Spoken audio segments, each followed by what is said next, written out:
when you're a 22-year-old or 21-year-old, yeah, that's I think a I was big 20 fucking when difference. it started actually. Like you're so tanned and you've got like the crazy hair and shit. You look like such a Swedish bro. It's true, a lot of people do want to use YouTube as a springboard, and fair play, but for me, it started as a passion for gaming, and that's what I want to keep doing.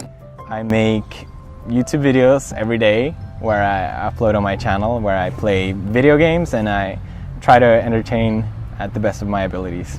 My first video was I played Minecraft. No one knows this, but Minecraft, it was before it wasn't as like uncool, I guess. It was when it was in alpha. I remember, I don't think other people were even making videos of it back then. And I was so intrigued by the idea that you could record yourself playing games. I thought that was the coolest thing ever. Like, even before, years before even YouTube was a thing, I was like, I want to record playing games. That's so cool. The whole thing with YouTube has grown so much lately, and it's become such a huge phenomenon. I can't say that word apparently. I was the guy that did all the weird stuff that no one else was doing, and alongside gaming became huge on YouTube. And so I was like, all right, this is my first time. Well, this is the first time I recorded speaking while playing. That was my first video, and I did it because I thought it was so weird that I didn't have any subscribers. So I thought I had to submit it somewhere else so I would get some subscribers. Does that make sense? I don't know. Because you watch everyone else on YouTube and they're always talking to their audience. I didn't have an audience. Yeah. Who was I making videos for? Who am I talking to in the microphone? Now it's kind of frustrating. I wish I had better knowledge on YouTube and I studied something film related instead. Because I'm so clueless, obviously.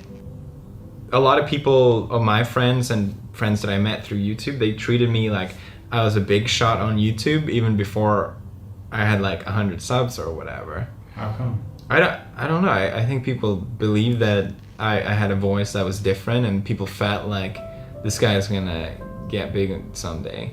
So people treated me like I'm something special, but really I was like 100 subs, like I didn't mean shit. But I felt that vibe since the beginning. I really did. So I felt like I had a lot to give, and I was ready for it. When I got 100 subs, it was because well, I had like 30 subs before that, and then someone put me in their sub box, which back then was like a big deal, because then anyone that subbed to them will automatically sub to your sub box.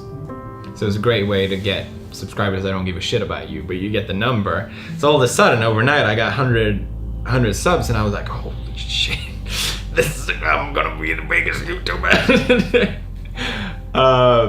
So that was crazy. I remember 100 subs was like the biggest deal. That was probably one of my biggest milestones, just getting 100.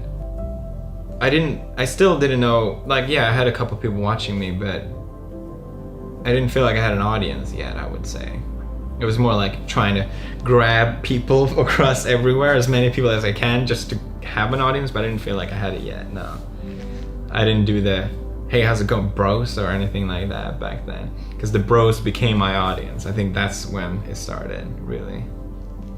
And when did you start to, like, what is the story behind the key pieces of it? Like, for instance, the bro army, like, when did that crystallize for you? It started with when I started playing Amnesia. Because in my first episode of Amnesia, I literally say, I'm not gonna make any jokes because that takes away the atmosphere or whatever. I just wanted to get scared. And a lot of people hold me against that. They're like, oh, you changed. You said you weren't gonna make jokes. But then I started making jokes, and I thought it was so funny how you can turn around horror to comedy in a way. That mix is something I haven't really seen before, especially playing games. So I thought that was so interesting, and I wanted to do more of that. And so I would start, as a way to feel less scared, I would call the monster like my bro. What up, bro? Come at me, bro, or what? Come at me, bro. That's where it came from. Come at me, bro. That mean. Well, YouTube wouldn't partner channels that did gaming back then.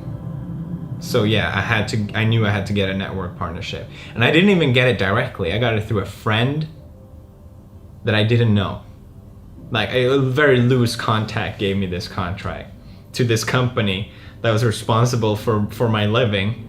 I had no contact with whatsoever. I was just hoping the checks would come in every week or every month. Well, the thing is, like, the contract that I had, everyone's first contract on YouTube, it's a scam. It's a piece of shit. You lose half your revenue or something like that, but you're like, oh my god, I can make a living off YouTube. This is amazing. Back then as well, I think the AdSense was a bit higher as well. So even though I didn't have that many people watching me, I could still make a living. I think I had like 15 million views per month. Press record, shoot 10 minutes, stop recording, upload. Like there's no thought, there's no effort, there was just me playing the game, but maybe there's a charm in that, I guess. But there was also like this thing where I could get stuck on a puzzle in the game for literally like 3 episodes. And my thing was like, I never cut, I don't cut. So it's just these painful parts where people were literally screaming at me like, it's so obvious, what the fuck is wrong with you? It was even the first PewDiePie meme was, PewDiePie, it's so obvious, because that's what all people would comment, because I wouldn't cut my videos. But now I like to sort of write down an idea, what I have, I run it through in my head. Sometimes I even go through different parts of it before, just to make sure it works. I want it to have a structure where it has a beginning, something has to be important in the middle, and then it has to end in a sort of nice way, and that feels like a packaged, more nice video to watch, rather than I'm playing, okay, now I stop. So I think it's a lot of difference.